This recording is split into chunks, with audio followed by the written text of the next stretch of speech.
Welcome back. Newark Mayor Cory Booker, he made waves over the weekend by condemning a campaign ad from his actual person he's emulating here, President Obama. But within 24 hours, he was already eating crow and his words.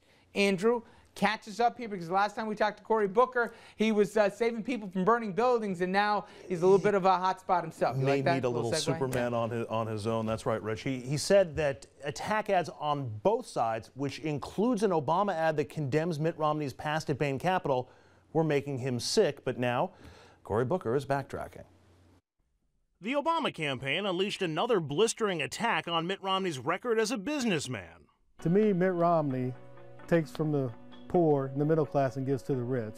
He's just the opposite of Robin Hood.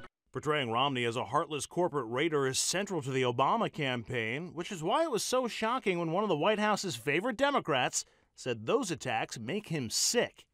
This kind of stuff is nauseating to me on both sides. It's nauseating to the American public. Enough is enough. Stop attacking private equities. It was a smackdown from one of the Democratic Party's hottest stars, often seen as a protege of Obama himself, the mayor of Newark, New Jersey, Cory Booker. Booker later said he didn't mean that attacks on Romney's business record are totally off limits, but his comments really stung the Obama campaign.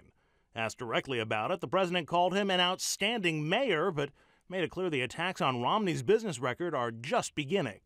My opponent, Governor Romney, his main calling card for why he thinks he should be president is his business experience. If your main argument for how to grow the economy is, I knew how to make a lot of money for investors, then you're missing what this job is about. After his controversial appearance on Meet the Press, Booker tried to walk back his comments and did so, releasing this YouTube video. Let me be clear.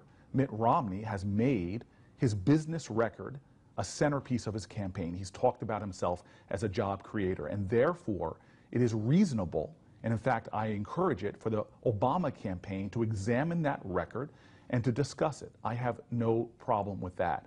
So you get those comments off YouTube, a slight variation from what Booker was saying on Meet the Press when he called the attack ad nauseating. Rich? All right, Andrew, thank you very much. And joining us now to sound off on both Mayor Booker's comments and also some of the consequences coming out of this, Charlie Style, political columnist for the Bergen Record and NorthJersey.com. Charlie, thanks for a few here. And why would he leap to not only private equity's defense, but make the comparison of the connotation between the Reverend Wright attacks and equate them to an ad against, obviously, the time at Bain Capital for Romney? It makes no sense why he would choose to do that. Well, the mentioning of Reverend Wright was to basically show that he had his disgust with negative campaigning transcends both parties and from both campaigns. But as to why he would leap to the defense of private equity firms, I think you have to look at who has been bankrolling Cory Booker's rise to prominence. If you go back to his first race in 2002, his whole campaign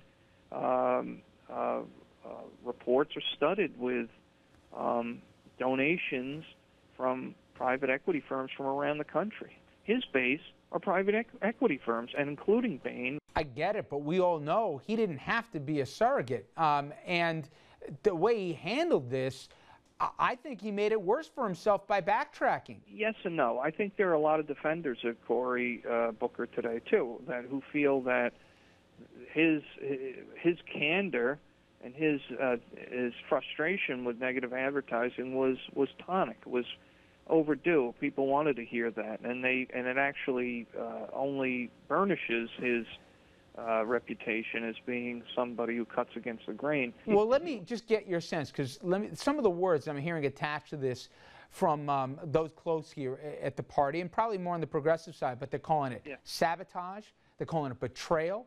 And I've got some saying, as it relates for the consequences for Cory Booker politically here, that this is political suicide. He's basically sending a signal out to the non-Democrats and Republicans that he is an alternative politician, that he is somebody who transcends the normal definition of politics.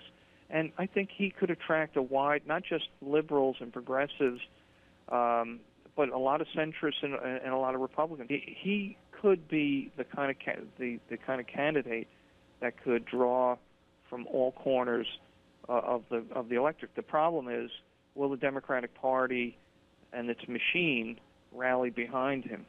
So I don't think his career is dead for higher office. For governor, I never really seriously thought he was a gubernatorial candidate, but for U.S. Senate, I still think he's formidable. Good enough. Hey, Charlie, thanks for a couple. My pleasure. All right, guys. Let's start first with Cory Booker, then we'll go to the impact in the campaign. How big a deal is this for Cory Booker? Because I mentioned to Charlie, I'm hearing people saying words like betrayal, political suicide. This is a big problem for Cory, don't you think? Oops, he made a major mistake. And let's remember his standing as the mayor of Newark. The media tells us contrary, that he's, you know, America's mayor, if you will, Rudy Giuliani, but he's not. People behind the scenes will tell you that it took him a while to beat Shark James, 3 shots, and then since then, a lot of the locals, they just have yet to fully embrace him. He beat an institution, and many of the locals don't like him. More importantly, this is not going to make President, I know Andrew's not happy, but it's not going to make President Obama happy, and Cory Booker may have committed career suicide. No, he didn't. First of all, Cory Booker's not running for mayor of Newark again. He's going to run for a different office with a larger voting base, so he's not just playing to the people of Newark. Sure, but you both mentioned with no Democratic help, in the media and behind the scenes, which really isn't that big a deal when it comes to dealing with voters. I completely disagree, Andrew, in that if you're, especially in New Jersey, more than any state in America, where there's party bosses, you do this. You're sending a clear message here that you're not going to stay on script. This is, honestly, the flip-flop, I think, looks worse for Booker down the road, and I can see it as part of an attack ad. But in terms of his overall image, I don't think it's a problem. But let's look at this for a second. Sure. Barack Obama, from the Chicago machine, who's smooth and his game is tight and politically does all the things he needs to do, and you have somebody undercutting your chief argument against Mitt Romney. Why be a surrogate if you're going to say this? If you wanted to basically say, you know what, I got to look out because private equity's really helped me in my campaign, fine. Don't be a surrogate. Well, the surrogate puts him on Meet the Press, and Cory Booker's looking out for Cory Booker more than he's looking out for Barack Obama. And that argument doesn't play well with the base. No. You're defending equity firms. But Andrew, let's get to the campaign quick before we run out of time here. The campaign has made it clear. This is going to be a huge element. The campaign's not going to stop attacking Bain Capital. The GOP's already put out an ad saying even President Obama's top... Which is fine, because you can always find Republicans who say something bad about Mitt Romney. It's not that big a deal. It's not going to change the campaign. And by the way, is the timing of this lost on anybody that the Meet the Press thing happens the same week as the Christie Booker video? Booker is playing to a bigger audience than the Democratic base. But he's holding to a position that I think he believes. If he's playing to a bigger audience, what's the audience? I think it's the voters of New Jersey. I think he's trying to pick up Republican votes along with to offset some of the Democrats he might have lost. This was a major screw-up, and he pivoted. He's blaming the GOP. If you listen to him last night... The pivot's the bigger problem. I think there's a problem.